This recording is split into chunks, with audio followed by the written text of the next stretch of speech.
नमस्कार मंडळी, कशा आहात सगळे? मजेत आहात ना? तर काल ब्लॉग मी टाकला नव्हता आणि आत्ता ना तो कालचा ब्लॉग अर्धवट टाकल्यानंतर मी कंटिन्यू पुढे केलेला आहे. जिथे ना ताईसाठी आम्ही रूम बघितली आहे ना, त्या रूमचं काम चालू आहे. तर तिथे आम्हाला थोडीशी चेंजेस करायचे होते किचनमध्ये, म्हणून आम्ही टाईल्स आणि लाद्या सगळंच म्हणजे दरवाजे, नळ आणि वॉश बेसिन वगैरे चॉईस करायचे होते ना, म्हणून आम्ही ठरवलं की एक पर्टिक्युलर डेट ठरवू, ज्या वेळेला अमोल असतील घरात तेव्हाच आपण जाऊन चॉईस करू. तर साधारण 1.5 तास तरी आम्हाला ते चॉईस करण्यामध्ये गेलं. म्हणजे मार्बल लाद्या किंवा ग्रेनाईट लाद्या कुठे काय लावायचं ते सगळं. तर कळव्याच्या ईस्टला ते दुकान होतं. म्हणजे ज्यांना आपण काम देतो ना, त्या लोकांची ठरलेली दुकानं असतात, तर त्या दुकानातच जाऊन आम्ही ते सिलेक्शन केलेलं.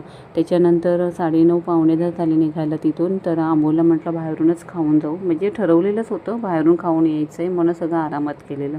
तर इथे पनीर कोल्हापुरी ऑर्डर केलेली. स्टार्टरमध्ये आम्ही पापड, मसाला पापड चॉईस केलेला आणि नान.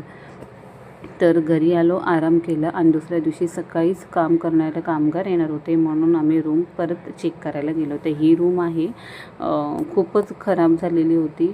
तर थोडंसं चेंजेस करायचे होते त्यामुळे. तर आता काय काय चेंजेस करायचे आहेत ना, हे नंतर तुम्हाला कळेलच. तर हा बेडरूम आहे, त्या बेडरूममधला बाथरूम होता आणि इथून खाली उतरलं ना की किचन आहे. किचनला लेफ्ट टर्न मारलं की किचन अगदी थोडा आहे, छोटासा आहे, म्हणून तो थोडासा असं भरणी टाकून वरती उचलून आम्हाला काम करून घ्यायचं आहे. तर हा बेडरूम आहे आणि पुढे आहे तो हॉल आहे. हॉलमध्ये काही काम करायचं नाही आहे, फक्त जिथे फुटलं आहे ना तिथे पुट्टी भरून कलर करून घ्यायचा आहे. तर इथे ना बेडरूममध्ये 4 फुटाच्या हाईटवर आम्ही टाईल्स चॉईस केलेल्या आहेत. तर त्या टाईल्स पण येतीलच. आता हे फोडायचं काम झालं ना की मग तो माल इथे टाकला जाईल. तर हे बघा, एका दिवसामध्ये त्यांनी एवढं तोडलेलं आहे. ही भिंत आहे ना, ही पण तोडायची, ह्या दोन्ही भिंती तोडायच्या आहेत. आणि म्हणजे जी रूम तुम्हाला आत्ता दिसते ना त्याच्याहून खूप वेगळंच दिसेल. कुठून एंट्री केली ते, कुठून बाथरूम गेलं आम्ही ते. तर हे 4 फुटाच्या अंतरावर त्यांनी फोडून ठेवलेलं आहे. आता टाईल्स तिथे लावायचे. फोडायचं काम झालं की टाईल्स मग पटापट लावायला त्यांनी इझी पडेल. ही भिंत पाडायचं काम चालू आहे. कटर मागवलेलं त्यांनी, कारण खूपच अशी स्ट्रॉंग भिंत होती ती, त्याच्यामध्ये कटर मागवला त्यांनी.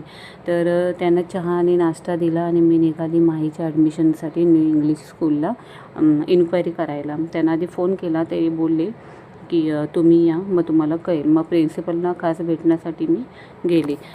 इथे का ऑटो मिळत नव्हती. मी म्हटलं कळवा नाक्यावरूनच ऑटो भेटेल, कारण 11:30 झालेले. 11:30 वाजता भयानक ऊन लागत होतं. तर इथे मी आली आहे कळवा नाक्यावर. आता इथून 10 रुपये शेअर ऑटो करणार, जी शाळेजवळ मी उतरणार. साधारण घराचं काम व्हायला 15-20 दिवस लागतील. त्याच्यानंतर शिफ्टिंग करणार, पण त्या पिरियडमध्ये पण भरपूर कामं आहेत. म्हणजे गावी जाऊन यायचे, मुलंही तिथे वाट बघत आहेत खूप. तर या पिरियडमध्ये मी आता गावीही जाऊन येणार आहे. तर इथे स्कूलमध्ये एंट्री केल्यानंतर ना हे नाव आणि कशासाठी आलो आहे ना ते लिहावं लागतं. तर ते मी सगळं लिहिलं आणि फर्स्ट फ्लोअरला ऑफिस आहे त्यांचं, तिकडे गेलेली. आता ना जाता मी म्हटलं गरम खूपच होत होतं ना, म्हणून थंडगार उसाचा ज्यूस प्यावा आणि उसाचा ज्यूस मी प्यालेली. आणि थोड्याशा भाज्याही घेतल्यात, कारण आता आहे अंगारकी संकष्टी. तर ही व्हिडिओ इथेच थांबवते. पुढे व्हिडिओ कंटिन्यू करत नाही, कारण खूप मोठी होईल. पुढची व्हिडिओ बघायला उद्या तयार राहा. तर ही व्हिडिओ आवडली असेल तर व्हिडिओला लाईक करा, शेअर करा, सबस्क्राईब करा आणि बेल आयकॉनवर क्लिक करा, जेणेकरून येणारे व्हिडिओचे अपडेट सगळ्यात आधी तुम्हाला भेटतील. उसाचा ज्यूस कोणाकोणाला आवडतो ना, हे कमेंट्समध्ये नक्की सांगा. आणि सगळ्यात आयुर्वेदिक आणि खूप हेल्थसाठी चांगलं आहे, म्हणून नक्की सांगा. Bye, take care.